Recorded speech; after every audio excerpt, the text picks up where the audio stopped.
Good morning, guys. I'm excited to see you today. Today's Wednesday. Alright, so today we're going to be jumping into the topic of, do you get lost in what others think?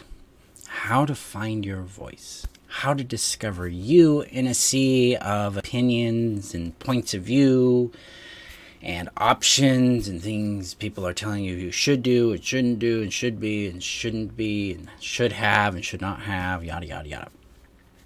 Lots and lots of bombardment out there in the world about who we are, who we should be, what we should want, what we shouldn't want, those kinds of things. And when we deal with codependency, that amplifies all of this confusion and the sense of being lost in a maze, lost and not understanding yourself or the world. It's like you're living a different language in a different country. So that's what we're going to be talking about today. Before we get into that, I need to share this out to the community. And if you're new to me, I'm Marshall Burtcher, and I help codependents and survivors of narcissistic relationships rediscover their well-being and happiness so they can go on and live lives that they want to live, have healthy relationships, and do the things that bring them joy. Now, that's what I'm about, and I accomplish that in 3 ways: by helping people heal, know, and then share themselves in healthy and empowering ways. So let me get this shared out to the community. If you're looking for shelter, if you're looking for understanding, you're looking for connection, you're looking for sanity, join the community. The link is above on Facebook, below on YouTube. And if you are on YouTube, hit that subscribe button. Guys, I appreciate you being here, being part of my community, part of my life. So, how to find your voice, how to find yourself in the sea of confusion. Everything and everybody else wants you to be a certain thing. This includes me, guys, because I'm not your guru. I'm not your guide. Well, I'm a guide, but I'm not your guru. I'm not the one that defines reality for you. You're the one who does that.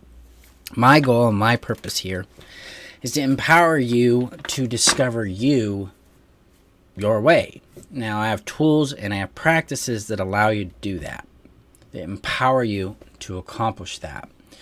And this is part of finding your voice. One of the strange paradoxes in the work that I do is I have clients and students that will show up and they'll say, "Hey, Marshall, I didn't do the work this week. I didn't do the homework. I felt like I should do something different. I felt like I needed a break, or I needed to go do this instead, or do that instead, or be this." That's exactly the point of the work, is to determine you and follow it. They're actually doing the work. See, our voice is this gentle, clear, somatic experience. It's this felt sense about things, about people, about places, about ourselves.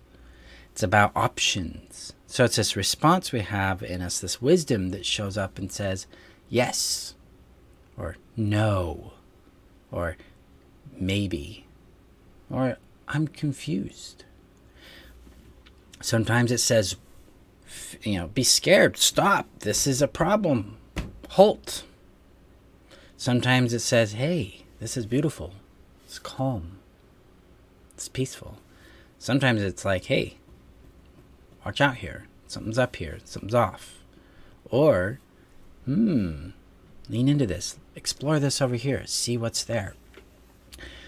These are expressions of your true voice. There's 9 of them. And in the happiness strategy, we go into each of them and help you understand how to sense into them, because they're felt. They're in our body. They're not up here in our head. When I ask my brain a question and it starts spewing me answers, I know that I'm running in the analysis land, and I'm either trying to resist or attach to something usually. And that's not going to get me into my awareness. It's not going to get me into my sense of things. It's going to get me lost in a maze of programming, which is one of your 3 voices. So you have 3 voices in our world that we wrestle with. We have programming, we have the voice of other people, and then we have our true voice. And finding ourselves, finding that true voice, is essential to knowing ourselves, guys, and to understanding who we are in contrast to other people. Because we come from codependency, we live in a trap, and I call this trap the external orientation trap. It's where we seek ourselves through the points of view feelings, or perspectives of other human beings. In other words, I look at myself through the lens of another person. This is why rejection and approval are so powerful for us, because they affirm or deny our worthiness. That's also where we lose ourselves, because we can't know ourselves through the eyes of another. We can only know ourselves through the experience of being our true self. When I say true self, it's not this la-la land, airy-fairy, like life coachy thing. True means genuine. It means aligned. It means understood. And that doesn't include just positive things. It includes pain. It includes hurt. It includes anger. It includes loneliness. It includes needs. It includes wants. It includes limits. See, in self-helpy land, especially life coachy land, there's all this. There's too much flower going on. There's all these rainbows and idealization. It's really a representation of fantasy. My approach to healing and to knowing self is about grounded reality. We need to understand that our limits matter, guys. Our feelings, positive or negative, are valuable. We're not here to just be positive. Hey, I'll raise your vibration. No. Honor where you're at. Apply love and compassion to where you are, and accountability to your choices, compassionate accountability. You're going to be empowered to make real big change. Change that's meaningful for you, but change that's also aligned with discovering more about who you are, not who you think you should be. Okay, so if we're lost in what other people think, we're lost in other people's voices. We're lost in programming, these expectations. And there's a couple ways you can determine that real fast. The first one is, are you shoulding on yourself? Should I? Should. Should is a primary indicator of programming. So that's your programming voice speaking to you, and it's like, oh, you're agreeing with someone else's point of view about what you think you should be. Well, that's not truth, is it?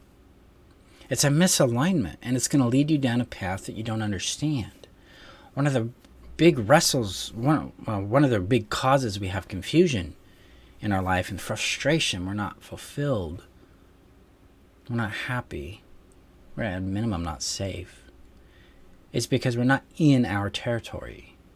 We're in someone else's territory, and their world is working differently than it would for us.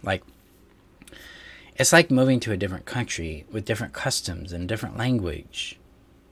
We're not going to make sense there. Yes, we can adapt to the world, which is what codependency is about. We can adapt to that territory, to that yard. But we're not going to find what we're looking for. It's because it's not there. It's actually back in our world, our yard, where things make an actual sense to us, where they're aligned. And alignment is presented by calmness, by clarity, by compassion, by accountability, by love. It's simple. I work really hard to take the complexity out of things and reduce them to simple concepts so that we can apply them, so that we can make them useful. Because one thing I had an addiction to was complexity. Complexity made things feel very important and significant and special. And those simple things, oh God, that's boring. Complexity has adrenaline to it. But real life, real happiness comes, you're going to discover it's all about more of these simple, basic understandings of ourselves. Like, what is my yes? What is my no? What is my maybe? What is confusion?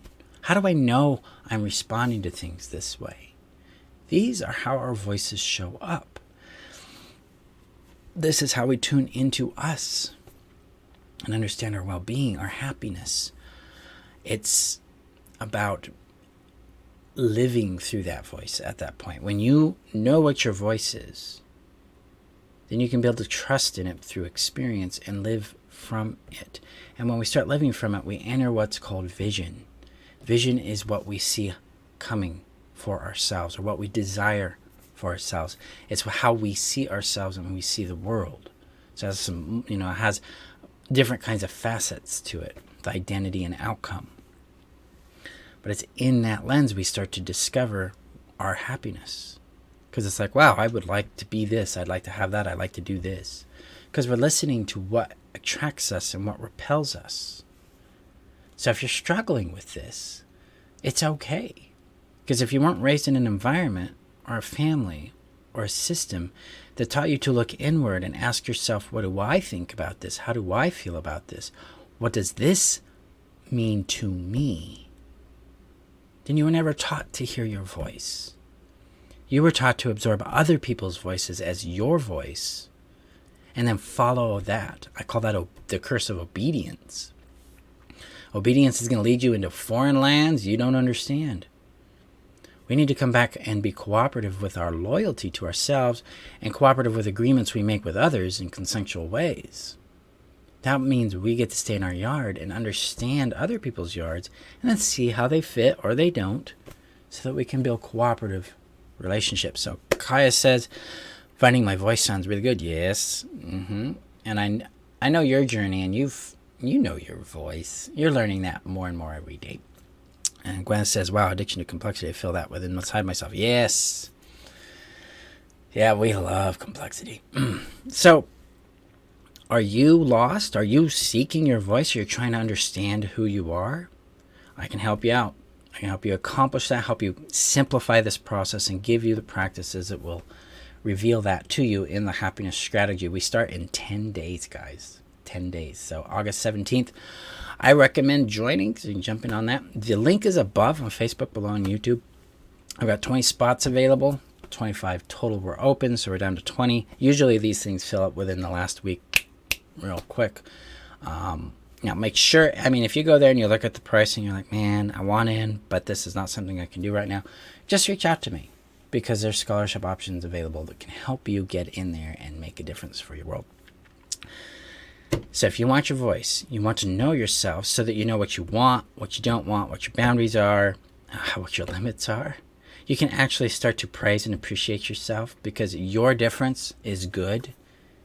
The brilliance you be is what this world needs right now. And if that brilliance you be is sitting on a dock fishing, that's what the world needs. If it's writing a book, that's what the world needs. If it's just enjoying the job you do, or taking up the space you take up in the way you do it, that's what the world needs. Because you have the right to be happy, you have the right to well-being and to security. So I invite you to join the happiness strategy to discover your voice and your well-being. Guys, I appreciate you.